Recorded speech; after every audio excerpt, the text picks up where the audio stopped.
ST Somashekar ಬೆನ್ನಲ್ಲೇ ಡಿಕೆನ ಭೇಟಿಯಾದ ಮತ್ತೋರ್ವ ಬಿಜೆಪಿ ಶಾಸಕ. ರಾಜ್ಯಸಭೆ ಎಲೆಕ್ಷನ್ಗೂ ಮೊದಲೇ ಆಪರೇಷನ್ ಹಸ್ತ.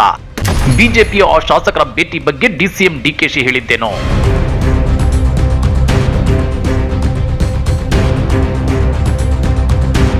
ಎಸ್ಟಿ ಸೋಮಶೇಖರ್ ಬೆನ್ನಲ್ಲೇ ಮತ್ತೋರ್ವ ಬಿಜೆಪಿ ಶಾಸಕ ಡಿಕೆ ಶಿವಕುಮಾರ್ ಅವರನ್ನ ಭೇಟಿಯಾಗಿದ್ದಾರೆ. ಹಾಗಾದ್ರೆ ಒಬ್ಬೊಬ್ಬರೇ ಬಿಜೆಪಿ ಶಾಸಕರು ಡಿಸಿಎಂ ಡಿಕೆ ಶಿವಕುಮಾರ್ ಅವರನ್ನ ಭೇಟಿಯಾಗ್ತಿರೋದಕ್ಕೆ ಫೆಬ್ರವರಿ 27ರ ರಾಜ್ಯಸಭೆ ಎಲೆಕ್ಷನ್ಗೂ ಮೊದಲೇ ಆಪರೇಷನ್ ಹಸ್ತ ನಡೆದು ಹೋಗುತ್ತಾ? ಬಿಜೆಪಿ ಶಾಸಕರು ತಮ್ಮನ್ನ ಭೇಟಿಯಾಗ್ತಿರೋದಕ್ಕೆ ಡಿಸಿಎಂ ಡಿಕೆ ಶಿವಕುಮಾರ್ ಹೇಳಿದ್ದೇನು ಗೊತ್ತಾ? ಅದನ್ನ ಡೀಟೇಲ್ ಆಗಿ ತೋರಿಸ್ತೀವಿ. ಆದ್ರೆ ಅದಕ್ಕಿಂತ ಮೊದಲು ನಮ್ಮ ಚಾನೆಲ್ ಅನ್ನು ಸಬ್ಸ್ಕ್ರೈಬ್ ಮಾಡ್ಕೊಳ್ಳಿ. ಹಾಗೇನೇ ಪಕ್ಕದಲ್ಲಿರೋ ಬೆಲ್ ಬಟನ್ ಅನ್ನು ಪ್ರೆಸ್ ಮಾಡಿ.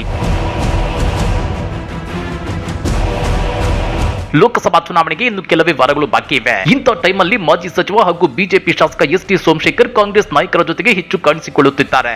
ಒಂದೇ ವಿಮಾನದಲ್ಲಿ ಡಿಸಿಎಂ ಡಿಕೆ ಶಿವಕುಮಾರ್ ಅವರ ಜೊತೆಗೆ ಮಾಜಿ ಸಚಿವ ಎಸ್ಟಿ ಸೋಮಶೇಖರ್ ಅವರು ಪ್ರಯಾಣಿಸಿರುವುದು ರಾಜ್ಯ ರಾಜಕಾರಣದಲ್ಲಿ ತೀವ್ರ ಚರ್ಚೆಗೆ ಕಾರಣವಾಗಿದೆ. ಹೌದು ವೀಕ್ಷಕರೇ, ಕರ್ನಾಟಕ ಬ್ಯಾಂಕ್ನ ಶತಮಾನೋತ್ಸವ ಕಾರ್ಯಕ್ರಮಕ್ಕೆ ಭಾನುವಾರ ಬೆಂಗಳೂರಿಗೆ ಆಗಮಿಸಿದ್ದ ಡಿಸಿಎಂ ಡಿಕೆ ಶಿವಕುಮಾರ್ ತಮ್ಮ ವಿಶೇಷ ವಿಮಾನದಲ್ಲಿ ಬಿಜೆಪಿ ಶಾಸಕ ಎಸ್ಟಿ ಸೋಮಶೇಖರ್ ಪ್ರಯಾಣಿಸಿದ್ದಾರೆ. ಕರ್ನಾಟಕ ಬ್ಯಾಂಕ್ ಕಾರ್ಯಕ್ರಮದಲ್ಲಿ ಡಿಕೆ ಶಿವಕುಮಾರ್ ಅತಿಥಿಯಾಗಿ ಆಗಮಿಸಿದ್ರು. ಆದ್ರೆ ಬಿಜೆಪಿ ಶಾಸಕ ಎಸ್ಟಿ ಸೋಮಶೇಖರ್ ಅವರ ಹೆಸರು ಆಹ್ವಾನದ ಪಟ್ಟಿಯಲ್ಲಿರಲಿಲ್ಲ. ಆದರೂ ಡಿಕೆ ಶಿವಕುಮಾರ್ ಅವರು ಆಗಮಿಸಿದ ವಿಶೇಷ ವಿಮಾನದಲ್ಲಿ ಒಟ್ಟಿಗೆ ಎಸ್ಟಿ ಸೋಮಶೇಖರ್ ಪ್ರಯಾಣ ಬೆಳೆಸಿದ್ದು ಹಲವು ಅನುಮಾನಗಳಿಗೆ ಎಡೆಮಾಡಿಕೊಟ್ಟಿದೆ. ಇನ್ನು ಎಸ್ಟಿ ಸೋಮಶೇಖರ್ ಬಳಿಕ ಮತ್ತೋರ್ವ ಬಿಜೆಪಿ ಶಾಸಕ ಕೂಡ ಡಿಸಿಎಂ ಡಿಕೆ ಶಿವಕುಮಾರ್ ಅವರನ್ನ ಭೇಟಿಯಾಗಿದ್ದಾರೆ. ಹಾಗಾದ್ರೆ ಯಾರು ಆ ಶಾಸಕ ಅಂದ್ರ? ಅವರು ಬೇರೆ ಯಾರು ಅಲ್ಲ, ಮಹಾಲಕ್ಷ್ಮಿ ಲೇಔಟ್ನ ಬಿಜೆಪಿ ಶಾಸಕ ಕೆ ಗೋಪಾಲಯ್ಯ.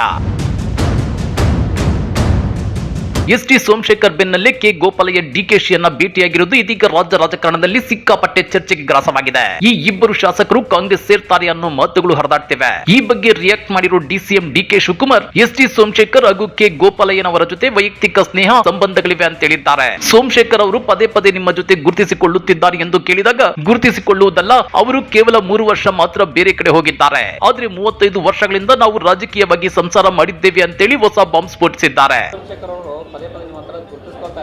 ಗುರ್ತಲ್ಲ ರೀ, ಅದೇನೋ 3 ವರ್ಷ ಹೋಗಿದ್ರಷ್ಟೇ, 35 ವರ್ಷ ಜೊತೆಗೆ ಸಂಸಾರ ಮಾಡಿದೀವಿ. ನಡೀರಿ. ಮಾಜಿ ಸಿಎಂ ಕಮಲ್ನಾಥ್ ಬಿಜೆಪಿ ಸೇರಲ್ಲ. ಮಧ್ಯಪ್ರದೇಶದ ಮಾಜಿ ಸಿಎಂ ಕಮಲ್ನಾಥ್ ಸೇರಿದಂತೆ ಯಾರು ಬಿಜೆಪಿ ಸೇರಲ್ಲ. ಬಿಜೆಪಿ ಬರೀ ಸುಳ್ಳನ್ನ ಪ್ರಚಾರ ಮಾಡಿಕೊಂಡೇ ಇರುತ್ತೆ. ಕಮಲ್ನಾಥ್ ಅವರು ಬಹಳ ಹಿರಿಯ ನಾಯಕರು. ಅವರು ಈಗಷ್ಟೇ ಚುನಾವಣೆ ಮುಗಿಸಿದ್ದಾರೆ. ಅವರು ಎಲ್ಲೂ ಬಿಜೆಪಿ ಸೇರೋದಾಗಿ ಹೇಳಿಲ್ಲ.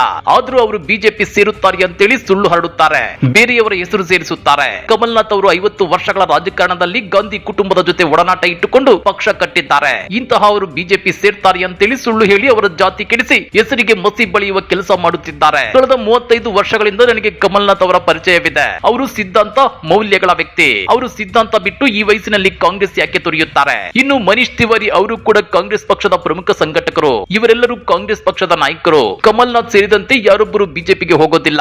ಕಾಂಗ್ರೆಸ್ ಪಕ್ಷಕ್ಕೆ ತನ್ನದೇ ಆದ ಇತಿಹಾಸವಿದೆ. ಕಾಂಗ್ರೆಸ್ ಪಕ್ಷ ಯಾವುದೇ ಒಬ್ಬ ನಾಯಕನ ಮೇಲೆ ಅವಲಂಬಿತವಾಗಿಲ್ಲ. ಕಾಂಗ್ರೆಸ್ ಪಕ್ಷಕ್ಕೆ ತನ್ನದೇ ಆದ ಕಾರ್ಯಕರ್ತರ ಬುನಾದಿ ಇದೆ. ಗಾಂಧಿ ಕುಟುಂಬ ಇರೋವರೆಗೂ ಕಾಂಗ್ರೆಸ್ ಪಕ್ಷ ಒಗ್ಗಟ್ಟಾಗಿರಲಿದೆ. ಕಾಂಗ್ರೆಸ್ ಪಕ್ಷ ಇರೋವರೆಗೂ ದೇಶ ಒಗ್ಗಟ್ಟಾಗಿರಲಿದೆ ಅಂತೇಳಿ ಡಿಸಿಎಂ ಡಿಕೆ ಶಿವಕುಮಾರ್ ಹೇಳಿದ್ದಾರೆ. ಎಲ್ಲೂ ಹೋಗಲ್ಲ, ಕಮಲ್ನಾಥ್ ಹೋಗಲ್ಲ, ಯಾರು ಹೋಗಲ್ಲ.